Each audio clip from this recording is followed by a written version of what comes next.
Em nome do Pai, e do Filho, e do Espírito Santo. Amém. Salve Maria Santíssima. Espero fazer algumas considerações sobre a oração. Para tal, me apoiarei num texto de Lúcio Navarro, disponível no seu livro A Legítima Interpretação da Bíblia. Tenho esperança de que estas considerações possam esclarecer as consciências hesitantes e dar novo fervor à oração dos demais católicos. E eu vos digo: pedi e vos será dado, buscai e achareis, batei e vos será aberto. Pois todo aquele que pede recebe, aquele que procura acha, e ao que bater se lhe abrirá. Deus, através destas palavras, nos dá a promessa de atender aquilo que nós pedimos em oração.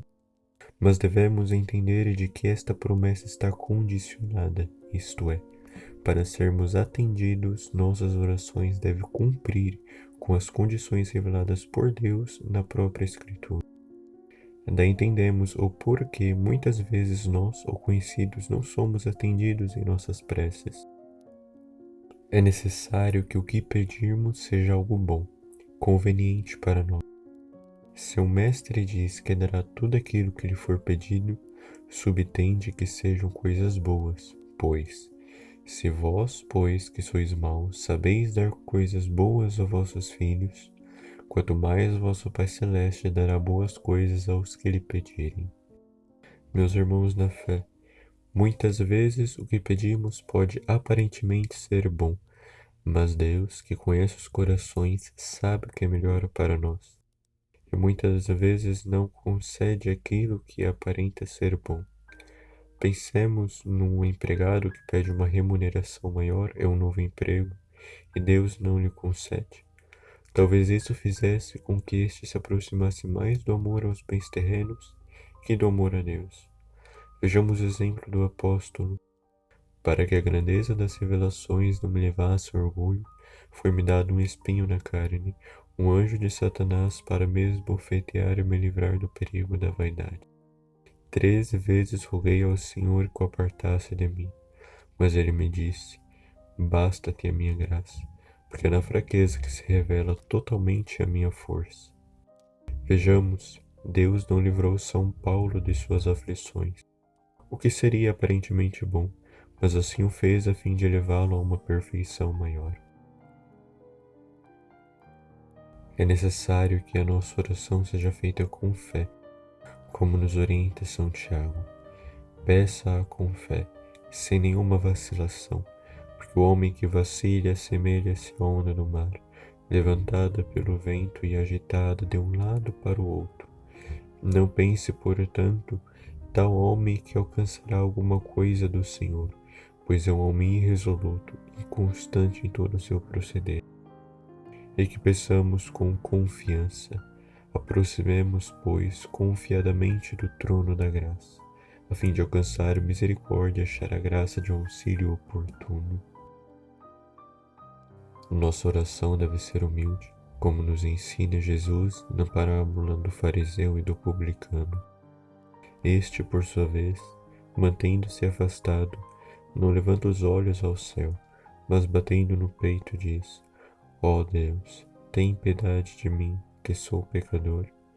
Jesus encerra a parábola dizendo: este voltou para casa justificado, e não outro, pois todo aquele que se exaltar será humilhado, e quem se humilhar será exaltado.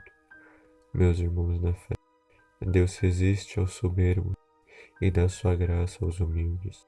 Se queremos ser atendidos em nossas preces, façamos nossa oração humilde, a exemplo do publicano, não como fariseu. Enfim, a oração deve ser perseverante, como Deus nos mostra com a parábola do homem que vem pedir 3 pães emprestados, e com a parábola da viúva a qual o Evangelho inicia dizendo: propôs-lhe Jesus uma parábola para mostrar que é necessário orar sempre, sem jamais deixar de fazê-lo. E ao terminar a parábola, Jesus diz: por acaso não fará Deus justiça aos seus escolhidos, que estão clamando por ele dia e noite? Um exemplo que evidencia isto é o de Santa Mônica, exemplo de perseverança na oração, que rezou muito pela conversão de seu filho, e como resultado, Deus não lhe deu somente um filho cristão, mas um santo e doutor da Igreja, que foi elevado às honras dos altares. Seu filho convertido tornou-se Santo Agostinho. Vede como de Lúcio Navarro, ao concluir sua linha de pensamento, por tudo isso se vê que há um versículo que nos assegura a eficácia da oração, é a promessa, mas é preciso folhear várias partes do Novo Testamento para ver em que condições esta promessa se realiza. Gostaria de citar-vos mais um exemplo bíblico de oração. Façamos uma leitura do Evangelho. E eis que uma cananeia, originária daquela terra, gritava: Senhor, filho de Davi, tem piedade de mim. Minha filha está cruelmente atormentada por um demônio. Vemos neste trecho a manifestação da fé da cananeia. Ao dizer: Senhor, filho de Davi, reconhece nele o Messias prometido. Ela estava certa da missão divina de Jesus. Mais adiante, Jesus não lhe respondeu palavra alguma. Seus discípulos vieram a ele e lhe disseram com insistência: Despede-a, ela nos persegue com seus gritos. Jesus respondeu-lhes: Não fui enviado senão às ovelhas perdidas da casa de Israel. Mesmo depois desta resposta, ela procede: Senhor, ajuda-me. Jesus respondeu-lhe: Não convém jogar aos cachorrinhos o pão dos filhos. E diante desta resposta um tanto dura do Senhor, ela, com palavras prudentes, disse: Certamente, Senhor, replicou ela, mas os cachorrinhos ao menos comem as migalhas que caem da mesa de seus donos. Disse-lhe então Jesus: Ó mulher, grande é a tua fé, seja-te feito como deseja, e no mesmo hora sua filha ficou curada. Vemos que a prece desta cananeia pela sua filha nos ensina como devemos rezar, cumprindo aquelas condições às quais citamos acima. Ela nos dá exemplo de perseverança na oração, porque ela insiste em pedir, mesmo diante de respostas tão duras. Nos dá exemplo de humildade, porque se conformou em ser comparada a um animal, no caso, um cachorrozinho.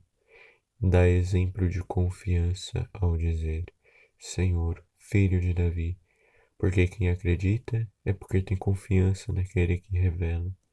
Se ela pediu com tanta insistência, se vê claramente que ela confiava em Jesus.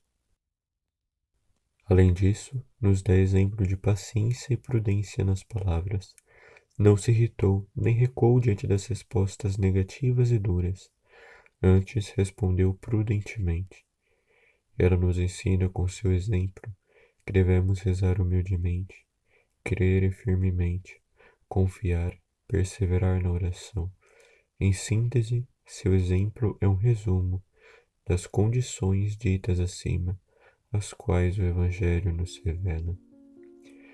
Além disto, podemos ver neste Evangelho a perfeita sabedoria de Jesus, que buscou pôr à prova as virtudes da cananeia. Semelhante à massa de pão que é preciso ser, digamos, provada nas mãos do padeiro para que saia de modo bom, assim também, nas palavras duras de Jesus, vemos uma intenção belíssima e um resultado excelente. Gosto de pensar que Deus às vezes demora em atender nossos pedidos, a fim de provar a nossa paciência em esperar e a nossa fidelidade. Também outras virtudes como a confiança. Termino este vídeo com uma frase de São Jerônimo: Bom é o Senhor, que muitas vezes não nos concede o que queremos, para nos conceder o que preferiríamos. Louvado seja nosso Senhor Jesus Cristo, para sempre seja louvado e sua Mãe Maria Santíssima.